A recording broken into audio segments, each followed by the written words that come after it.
बहू बनी शेरनी। मीरा सोसाइटी में नई नई रहने आई थी। एक रोज उसकी पड़ोसन कहती है, हाय, मेरा नाम तमन्ना है, मैं पास के घर में रहती हूँ। आप नई आई हैं तो सोचा मिलाऊं। अच्छा किया, आइए ना बैठिए, मैं आपके लिए चाय लेकर आती हूँ। अरे नहीं, चाय तो मैं साथ लाई हूँ। सोचा आपने अभी अपना किचन सेट किया होगा कि भी नहीं। ये तो अच्छा किया, सच बहुत मन था चाय पीने का। ये मेरे हाथ के नमकीन खाइए। मीरा और तमन्ना में दोस्ती हो जाती है, लेकिन धीरे धीरे पता चलता है कि दोनों हैं एक दूसरे से बिल्कुल अलग। एक दिन दोनों पार्क में घूम रही थी कि एक लड़की मीरा को देखकर कहती है, कैसे रंग की साड़ी पहनी है, एक तो इतनी गर्मी, ऊपर से चटक रंग। कितनी गवार दिख रही है ना ये पीली साड़ी वाली। हाँ, और बाल भी कैसे उड़े उड़े हैं। तमन्ना को गुस्सा आ जाता है। हाँ, तो उसके उड़े हैं ना, तुम लोगों को क्यों जलन हो रही है? और रहा सवाल साड़ी के रंग का, तो जरा फैशन सेंस ऑन करो। इस समर ये रंग ऑन फैशन है, समझी? वो दोनों लड़कियां तमन्ना से लड़ने आ जाती हैं कि अरे छोड़ ना, अब जी रहने दीजिए।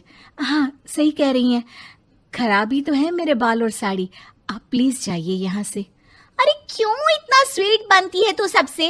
हर किसी को जवाब दिया करना। अरे क्या करना है, वो बुरा बोल रहे हैं तो अपना मुंह भी खराब कर ले क्या?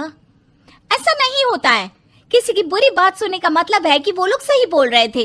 अरे किसी के बोलने से क्या होता है, हम क्यों अपना मुंह खराब करें? खैर, मीरा शांति से रहती, बच्चों को देखती खिलाती। उसका पति काम के सिलसिले से हमेशा बाहर ही रहता था, तो वो कोशिश करती कि उसके बच्चों को किसी भी चीज की कमी ना हो। एक रोज सास कहती है, अरे सारा दिन बच्चों में लगी रहती है। पता है बेटा यहाँ नहीं रहता मेरा, लेकिन मजाल है कि ये मेरा ख्याल रख ले। माफ करिए माँ जी, वो मयंक को स्पीच थेरेपी दिलाने ले गई थी, मैं अभी आपकी चाय बना देती हूँ। अरे चाय नहीं चाहिए, चाय पिला पिला कर मार दे तू। तेरे बाप ने बोला था कि शादी के वक्त 2 लाख देने के लिए, अभी तक 1 लाख दिए हैं, बाकी के पैसा कब देगा? बच्चे हो गए लेकिन दहेज पूरा नहीं दिया।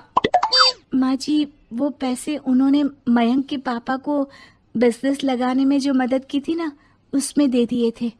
अरे वाह जी वाह, उसमें तो देना ही पड़ेगा ना, वो तो अलग से पैसे थे। तू रोज खाती है पीती है, उसके पैसे कहाँ से आएंगे? और ये तेरे बच्चे। तभी मीरा को गुस्सा आ जाता है। वो सास को आंख दिखाती है और सास कुछ सोचकर वहां से निकल जाती है। तभी वहां मीरा की दोस्त आ जाती है। क्या कह रही थी? कौन से पैसे ले लिए तेरे पापा ने? मीरा मुस्कुरा देती है। अरे वो पुराने लोग हैं ना, अपने तरीके से सोचते समझते हैं, छोड़ ना। और पता कैसे आना हुआ? अरे तेरा कुछ नहीं हो सकता, मेरी सास होती ना तो ऐसा मुंह तोड़ जवाब देती कि देखती रह जाती। मीरा मुस्कुरा देती है। मीरा सारा दिन घर का काम करती, शाम को तमन्ना के साथ अपने बच्चों को लेकर पार्क में जाती, जहां दोनों के बच्चे मिलजुल कर खेलते। अच्छा तमन्ना, मैं कुछ दिन बिजी रहूंगी, हस्बैंड आ रहे हैं ना, तो अगर मैं ना आ सकूं तो तुम आ जाना बिना कुछ सोचे। मीरा घर आ जाती है, जहां पति पहले से ही मौजूद होता है। तो मोहतरमा, वक्त मिल गया पति के लिए? अरे आप तो कल आने वाले थे ना? हाँ, लेकिन सरप्राइज देने की सोचा तुमको। कहाँ गए थे बच्चों के साथ? अरे बस पार्क तक गई थी, बच्चों को खिलाने के लिए। वैसे अगर आपने सरप्राइज नहीं दिया होता तो मैं कुछ स्पेशल बनाती आपके लिए। अरे तुम्हारे हाथ की तो सिंपल दाल भी स्पेशल होती है। कुछ भी बना लो मीरा।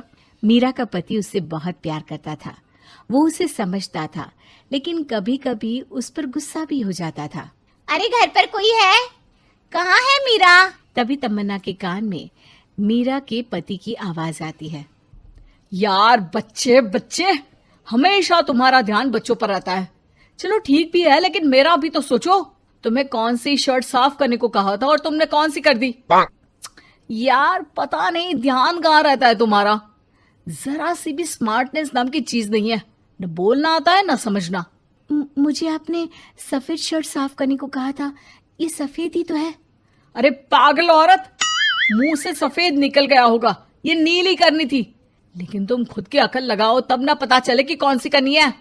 तमन्ना बाहर खड़ी सब सुन रही थी। उसने वहां से निकल जाने में ही भलाई समझी, लेकिन अगले रोज पार्क में। देखो, मुझे गलत मत समझना, मैं ये नहीं कह रही हूँ कि तुम अपने पति से लड़ो या उसका मुंह तोड़ दो, लेकिन अपनी बात रखना तो सीखो।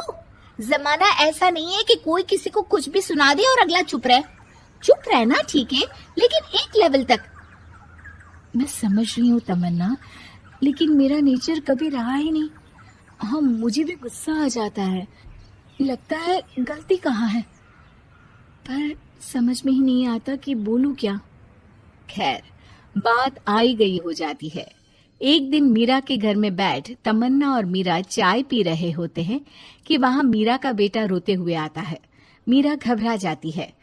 क्या हुआ बेटा? बेटे का रो रो कर बुरा हाल होता है। वो सिसकियां भर रहा होता है। क्या हुआ बेटा, कुछ तो बताओ। तभी पीछे से मीरा की बेटी भी आ जाती है। क्या हुआ भाई को बेटा? माँ, नीचे एक अंकल ने उसकी हंसी उड़ाई, उसे तोतला बोला। मीरा को बेटी की बात सुनकर गुस्सा आ जाता है। वो दौड़कर पार्क में बेटी के साथ जाती है।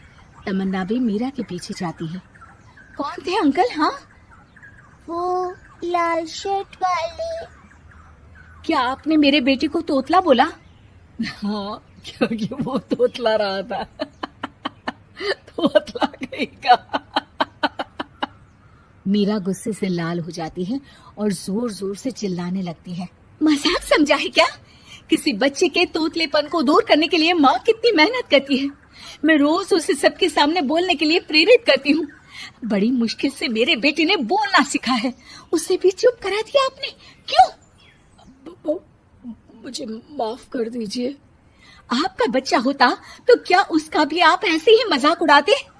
देख लीजिए मिस्टर, साफ बता दे रही हूँ, भूल से भी मेरे बच्चों का मजाक उड़ाने की कोशिश की तो बहुत ज्यादा बुरा हो जाएगा। तमन्ना दूर खड़ी मीरा का ये रूप देख रही होती है। वो समझ जाती है कि एक औरत के अंदर की शेरनी तभी जगती है जब उसके बच्चे को कुछ कहा जाए।